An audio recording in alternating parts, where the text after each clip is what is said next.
Welcome to ECED 503. I am going to review the syllabus in this video, so hopefully I will answer some of your questions or most of your questions, and you will have this video and you can go back and refer to it if you, again, as this semester goes on, if you have questions about the course. So we are going to be meeting, this is a hybrid course, we'll be meeting at Fairfax High School just like we did for our previous course, and you can see the dates here of our face-to-face sessions. There is a break in here for spring break, so please make sure you make note of that. As usual, our courses will be on Thursday nights, and again this year they're going to be at Fairfax High School. So here is a list of the objectives for the course and the learner outcomes. So you can go back and refer to this throughout, and you'll see there's quite a bit of content that we're going to cover, and we have just 7 weeks. So you will have to make sure you're keeping up with Blackboard because much of this information will be online, and you will be doing a lot of the content online, and we'll be practicing in our face-to-face classes. There'll be some lecture in our face-to-face classes, but most of it is going to be applied when we meet face-to-face. We also have a couple of nights of presentations, and I'll talk about those as we go through the syllabus. But you do want to make sure that you take a look. There's quite a bit of content to cover. Just as in our previous courses, you will have a key assessment. We'll talk about that in a minute, and you will see on Blackboard, and we'll talk about this in the Blackboard video, there are videos that break down this key assessment into the different parts. So you'll have access to that. But again, these are the standards that we're going to cover from CEC and from NAEYC. As all of your courses in our program, you need to have a copy of the APA manual, and there are 2 required textbooks for this course, the Bullard textbook and the Kostelnik and Others textbook. Here's a list of our assignments and when they're due. We have field experience in this course. This is the instructional lesson plan is the key assessment, and you have a presentation on child guidance. So the first thing we want to talk about is the child guidance presentation. You will do a 30-minute presentation. This is a significant presentation. It's not a 5-minute. It actually is a 30-minute presentation that you will do with your classmates. You'll be in a small group of 3 or 4 students. You will have an article to review, and you will teach the content of that article to your classmates. In addition, you will do a hands-on activity to again reinforce the information that you just are teaching your classmates from this article. And you will have a handout that you will give to your classmates when you're doing your presentation. So there really are 3 components. There's 2 major components, the presentation and the handout. But within that presentation, there's a teaching component and there's an activity component. And again, this is a significant presentation. They are always 20 to 30 minutes. It should not exceed 30 minutes, but it's not a 5 or a 10-minute presentation.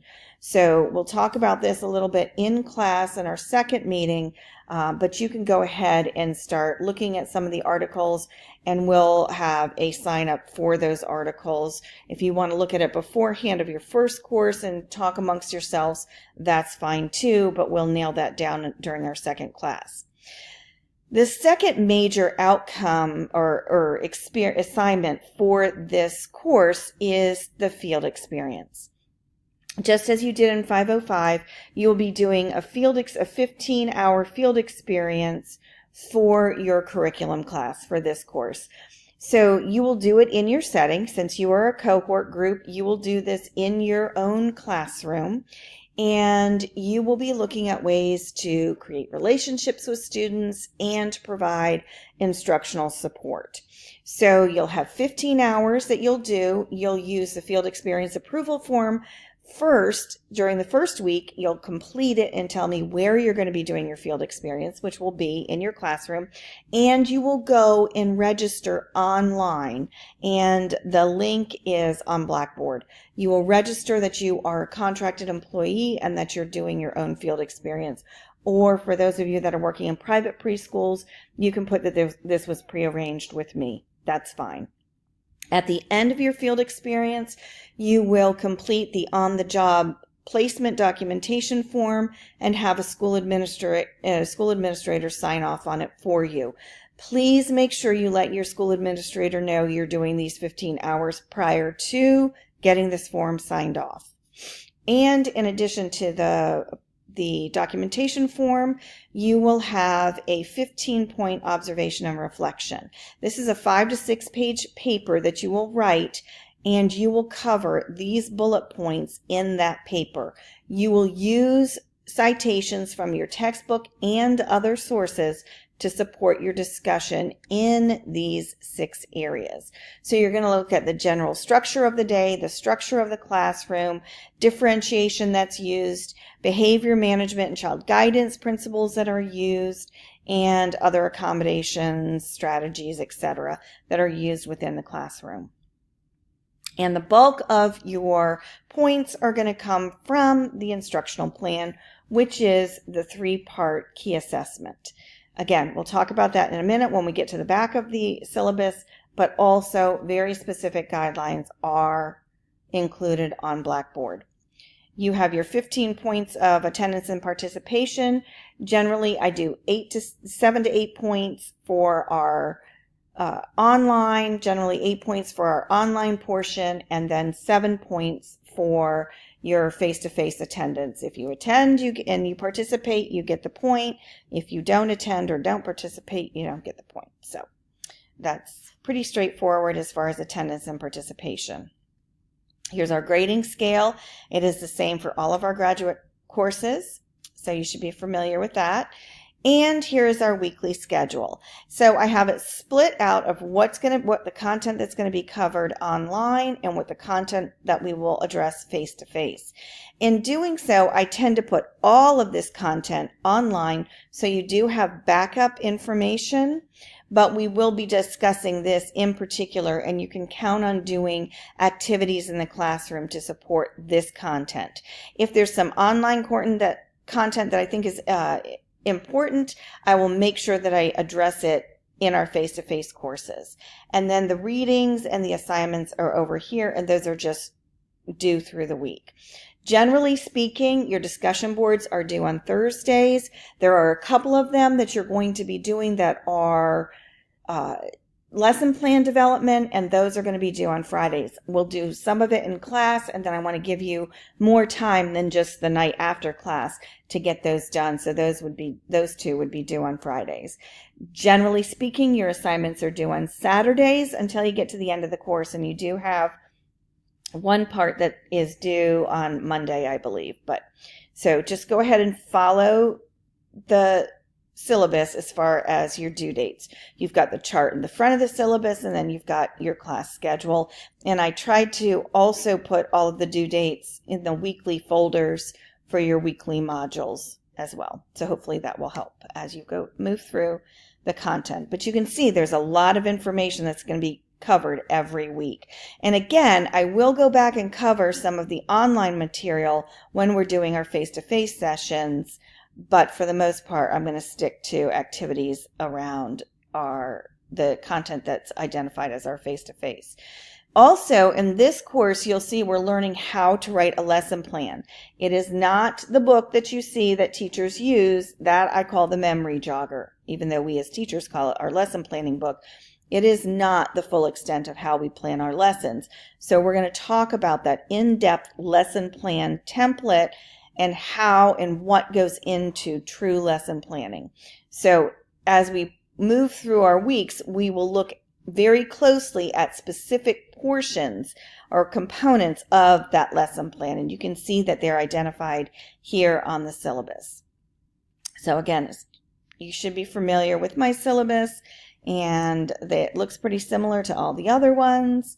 Again, just make sure that you have this syllabus and this class schedule handy so you know what's due and what we're covering when.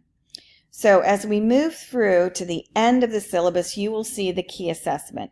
Make sure you have this key assessment accessible and handy. It describes each component of the assignment and provides the rubric at the end.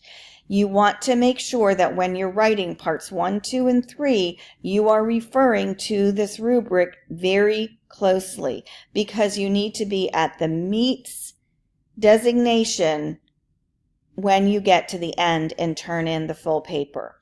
I have no concerns that you won't be at meets, but just make sure that you're looking at these standards and looking at this rubric when you're writing your paper.